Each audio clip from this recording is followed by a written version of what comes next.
الرحمن الرحیم۔ السلام علیکم ورحمۃ اللہ وبرکاتہ۔ کیسے ہیں بچوں آپ؟ یہ آپ کے اردو کا پیریڈ ہے۔ پہلے دعا پڑھ لیتے ہیں۔ ربی زدنی علما، اے میرے رب میرے علم میں اضافہ فرما۔ تو بیٹا اپنی اردو کی کتاب کا صفحہ نمبر 14 کھولیے۔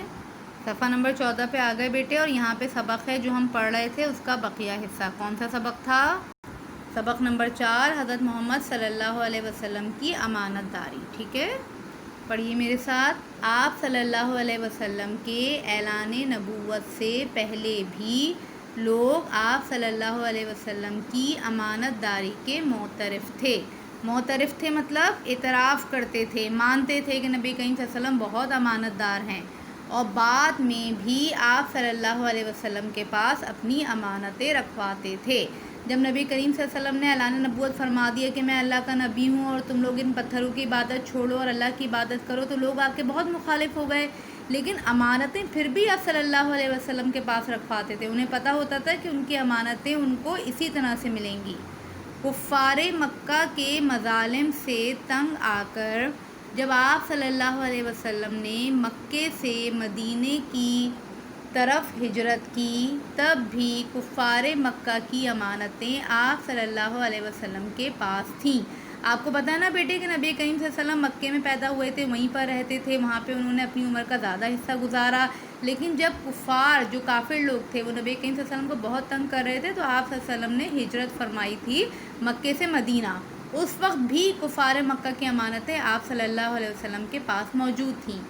آپ صلی اللہ علیہ وسلم نے یہ امانتیں حضرت علی رضی اللہ تعالیٰ عنہ کے حوالے کیں اور واپس کر کے مدینہ آنے کی تاکید کی۔ اس وقت بھی جو امانتیں آپ کے پاس تھیں، آپ صلی اللہ علیہ وسلم نے کیا کیا کہ حضرت علی کو فرمایا کہ یہ امانتیں واپس کر کے پھر آپ مدینہ آئیے گا۔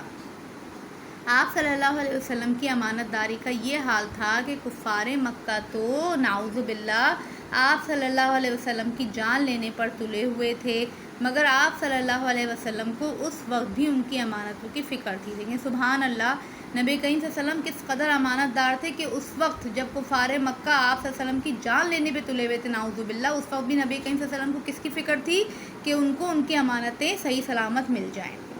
جنگ خیبر میں ایک یہودی کا غلام بھاگ کر آپ صلی اللہ علیہ وسلم کے پاس چلا آیا اور مسلمان ہو گیا۔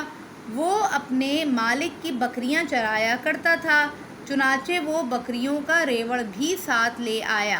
غلام نے آپ صلی اللہ علیہ وسلم سے بکریوں کے ریوڑ کے بارے میں دریافت کیا۔ ریوڑ کیا ہوتا ہے؟ جو بہت ساری بکریاں ہوتی ہیں نا، انہیں کہتے ہیں ریوڑ۔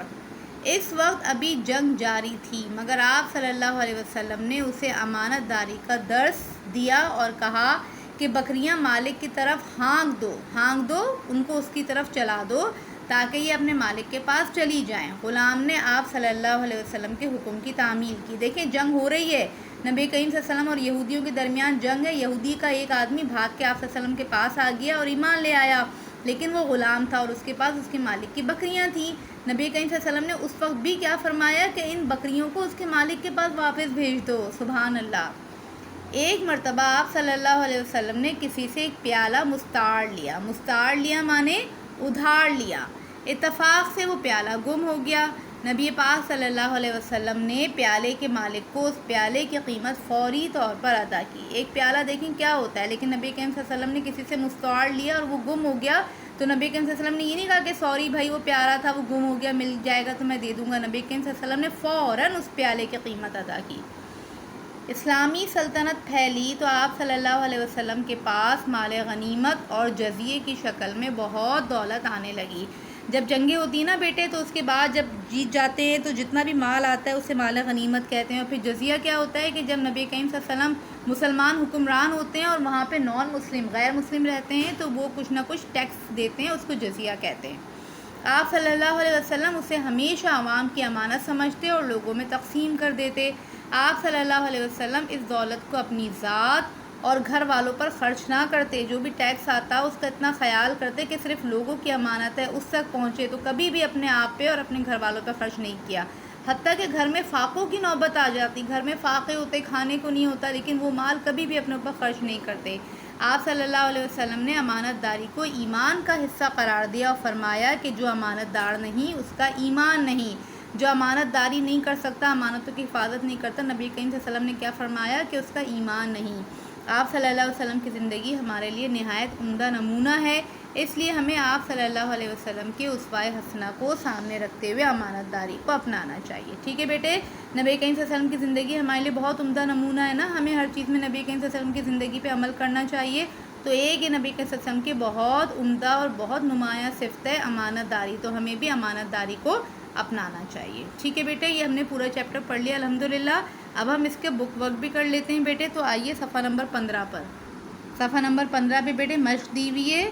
آپ آئیے سوال نمبر 3 پر. یہاں پہ آج کی تاریخ اور دن لکھ دیں بیٹے. سبق کے مطابق خالی جگہ پر کریں. الف، آپ صلی اللہ علیہ وسلم میں ڈیش کی خوبی بچپن سے ہی موجود تھی. کون سی خوبی ہم پڑھ رہے ہیں؟ امانت داری. لکھ دیجئے. ٹھیک ہے. نمبر بے، آپ صلی اللہ علیہ وسلم بکریوں کی حفاظت کرتے اور ان پر ڈیش دیتے. کیا دیتے؟ پہرا دیتے. جیم، آپ صلی اللہ علیہ وسلم ڈیش ہی سے حضرت ابو طالب کا تجارت میں ہاتھ بٹاتے تھے. کم سنی ہی سے. ٹھیک ہے، کم سنی میں نے پہلے بھی بتایا تھا، کم عمری سے ہی. نمبر دال، اعلان نبوت سے پہلے بھی لوگ آپ صلی اللہ علیہ وسلم کی امانت داری کے ڈیش تھے. کیا تھے؟ معترف تھے. ٹھیک ہے. اور ہے کیا ہے بیٹے؟ غلام نے آپ صلی اللہ علیہ وسلم کے حکم کی ڈیش کی. کیا کی تھی؟ تعمیل. ٹھیک ہے. صفحہ پلٹیے بیٹے. صفحہ نمبر 16 پہ ہم آ گئے بیٹے. سوال نمبر 5 دیکھیے. کالم الف کو کالم بے سے ملائیں. کالم الف کیا ہے؟ آپ صلی اللہ علیہ وسلم بچپن میں عرب کے دوسرے بچوں کی طرح بکریاں چرانے کے دوران باقی بچے آپ صلی اللہ علیہ وسلم بکریوں کی حفاظت کرتے. آپ صلی اللہ علیہ وسلم ہر بکری کی گنتی کرتے. کالم بے کیا ہے؟ کھیل کود اور شرارتوں میں مصروف ہو جاتے اور ان پر پہرا دیتے، بکریاں چرایا کرتے تھے اور واپسی پر اس کے مالک کے حوالے کرتے. تو پہلا کیا ہے بیٹے؟ آپ صلی اللہ علیہ وسلم بچپن میں عرب کے دوسرے بچوں کی طرح بکریاں چرایا کرتے تھے. میچ کر دیں اس کو. اچھا، دوسرا بیٹا، بکریاں چرانے کے دوران باقی بچے کھیل کود اور شرارتوں میں مصروف ہو جاتے. پھر آپ صلی اللہ علیہ وسلم بکریوں کی حفاظت کرتے اور ان پر پہرا دیتے. اور چوتھا، آپ صلی اللہ علیہ وسلم ہر بکری کی گنتی کرتے اور واپسی پر اس کے مالک کے حوالے کرتے. ٹھیک ہے بیٹے، اس طریقے سے. اب آئیے گرامر پر. گرامر میں ہم کیا پڑھیں گے آج؟ فعل. فعل یعنی کہ زمانے. کسی بھی کام کی گزرے ہوئے زمانے میں بات ہو رہی ہو تو اسے فعل ماضی کہتے ہیں. موجودہ زمانے میں بات ہو رہی ہو تو فعل حال، اور اگر اسی کام کا ذکر آنے والے زمانے میں ہو رہا ہوگا تو فعل مستقبل ہوگا. اب مثال دیکھ لیں بیٹے اس کی. الف، طلحہ پچھلے سال دوسری جماعت میں پڑھتا تھا. پچھلے سال کی بات ہے، گزرا ہوا زمانہ ہے، تو یہ کیا ہو گیا؟ فعل ماضی. طلحہ اب تیسری جماعت میں پڑھتا ہے، اب کی بات ہے، تو یہ کیا ہو گیا؟ فعل حال. طلحہ اگلے سال چوتھی جماعت میں پڑھے گا، تو یہ آنے والے زمانے کی بات ہے نا، اگلے سال، تو یہ کیا ہو گیا؟ فعل مستقبل. 3 طرح کے فعل ہوتے ہیں: فعل ماضی، فعل حال، فعل مستقبل. ٹھیک ہے بیٹے، اگلے صفحے پر آئیے. صفحہ نمبر 17 پہ ہم آ گئے. سوال نمبر 6 ہے. مثال کے مطابق درج ذیل الفاظ کو زمانے کے مطابق بدلیں. آپ کو الفاظ دیے ہوئے ہیں، فعل ماضی بنانا ہے، فعل حال بنانا ہے اور فعل مستقبل بنانا ہے. مثال کے طور پہ پہلا لفظ دیا ہے بونا. بونا کا ماضی کیا تھا؟ بویا تھا. حال کیا ہے؟ بو رہا ہے، بوتا ہے. فعل مستقبل بوئے گا. دوسرا لفظ کیا ہے؟ رونا. تو ماضی کیا ہو گیا؟ رویا تھا. فعل حال کیا ہو گیا؟ رو رہا ہے، روتا ہے. اور فعل مستقبل روئے گا. ٹھیک ہے. اگلا لفظ دیکھیں بیٹے، دھونا. فعل ماضی دھویا تھا. فعل حال دھو رہا ہے، دھوتا ہے. اور فعل مستقبل دھوئے گا.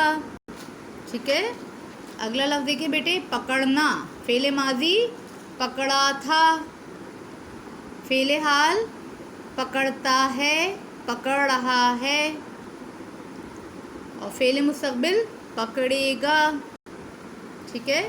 اگلا لفظ کیا ہے بیٹے؟ پڑھنا. فعل ماضی پڑھتا تھا. فعل حال پڑھ رہا ہے، پڑھتا ہے. فعل مستقبل پڑھے گا.